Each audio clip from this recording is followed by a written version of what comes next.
From the very beginning, the enemy of God became the enemy of all creation, and since then his main task has been to block all the blessings that God has given to man. The first people the devil did this to were Adam and Eve in the Garden of Eden. When God created the Garden of Eden, perfection was everywhere.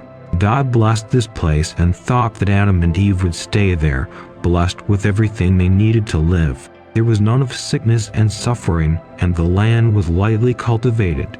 It was what God so wanted. God created all the animals that were in the Garden of Eden, and he really liked it. But of all the animals, the snake turned out to be the most cunning. As Genesis 3 verse 1 says, "The serpent was more cunning than all the beasts of the field that the Lord God had made.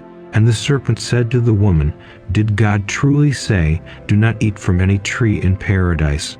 Maybe because the serpent is as cunning as the devil himself, he was used by him in order to deceive Eve. The enemy usually attacks by deceiving the weakest link. Genesis chapter 2 verses 15 to 17 says, "And the Lord God took the man and put him in the Garden of Eden to dress it and keep it. And the Lord God commanded the man, saying, From every tree in the garden you shall eat, but from the tree of the knowledge of good and evil do not eat from it, for on the day that you eat from it you will die by death."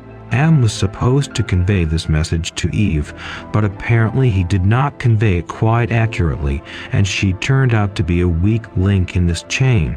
Eve made a big mistake. She continued talking with the enemy, but she did not even suspect that danger could come from the snake, because he, like other animals, lived in the Garden of Eden.